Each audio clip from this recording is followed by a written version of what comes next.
നമസ്കാരം. കേരളത്തിൽ ലൈസൻസിൻ്റെ RC ബുക്കിൻ്റെയും ഒക്കെ വിതരണം നിലച്ചിട്ട് മാസങ്ങളായി. ഇതിനെക്കുറിച്ചാണ് ഇന്ന് സംസാരിക്കുന്നത്. പ്രസ്തുത സേവനമൊന്നും നടക്കുന്നില്ലെങ്കിലും ഫീസൊക്കെ ഇപ്പോഴും ഈടാക്കുന്നുണ്ട്. പക്ഷേ ഈ ഈടാക്കുന്ന തുകയൊന്നും കരാറ് കമ്പനിക്ക് എത്തുന്നില്ല.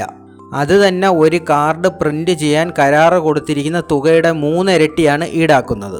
അത് പോരാത്തതിന് പോസ്റ്റൽ ഫീസും വാങ്ങുന്നുണ്ട്.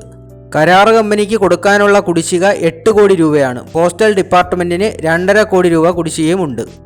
7.5 ലക്ഷം പേരുടെ ഡ്രൈവിംഗ് ലൈസൻസും 2.5 ലക്ഷം പേരുടെ RC ബുക്കുമാണ് ഇപ്പോൾ മുടങ്ങിക്കിടക്കുന്നത്.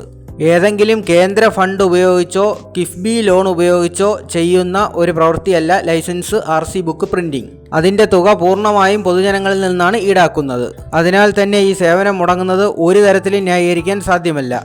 പുതുതായി ഡ്രൈവിംഗ് ടെസ്റ്റ് പാസ്സായവർക്ക് ലൈസൻസ് കൈ കിട്ടാത്തതിനാൽ ഡ്രൈവിംഗ് ഉപജീവനമാർഗം നടത്താനും സാധിക്കുന്നില്ല. RC ബുക്കിൻ്റെ അഭാവം വാഹന കൈമാറ്റത്തെയും പുതിയ ഇൻഷുറൻസ് എടുക്കുന്നതിനെയും ബാധിക്കുന്നുണ്ട്. അന്യസംസ്ഥാന ഓട്ടം നടത്തുന്നവരും പ്രതിസന്ധിയിലാണ്. ഈ 10 ലക്ഷം അപേക്ഷകരിൽ കുറച്ചു പേരുടെ ലൈസൻസും RC ബുക്കുമൊക്കെ പ്രിൻറ്റിംഗ് കഴിഞ്ഞതാണ്. പക്ഷേ അവ പോലും നൽകുന്നില്ല. നേരത്തെ പറഞ്ഞതുപോലെ പോസ്റ്റൽ ഡിപ്പാർട്ട്മെൻറ്റിന് കുടിശ്ശിക ഉള്ളതാണ് അവിടുത്തെ കാര്യം. അത്തരക്കാർക്ക് അവരുടെ ലൈസൻസും RC ബുക്കുമൊക്കെ ഈ സ്ക്രീനിൽ കാണുന്ന സ്ഥാപനത്തിൽ ബന്ധപ്പെട്ട് കഴിഞ്ഞാൽ ലഭിക്കുമെന്നായിരുന്നു ഗതാഗത മന്ത്രിയുടെ ഉറപ്പ്. എന്നാൽ അത് കേട്ട് ചാടി പുറപ്പെട്ട ഒരു പൊതുപ്രവർത്തകൻ്റെ അവസ്ഥയെക്കുറിച്ച് ഞാനൊരു വീഡിയോ ചെയ്തിട്ടുണ്ടായിരുന്നു. അതുകൊണ്ട് ഇനി ആർക്കെങ്കിലും ആ സ്ഥാപനത്തിൽ പോയി അന്വേഷിക്കണമെങ്കിൽ തന്നെ നമ്മൾ പണം കൊടുത്തവരാണ്, അതുകൊണ്ട് സേവനം നമ്മുടെ അവകാശമാണ് എന്ന ധാരണയിലൊന്നും സംസാരിച്ചു കളയരുത്. മുൻപ് പറഞ്ഞ പൊതുപ്രവർത്തകന് സംഭവിച്ചതുപോലെ പിടിച്ചങ്ങകത്തിടും.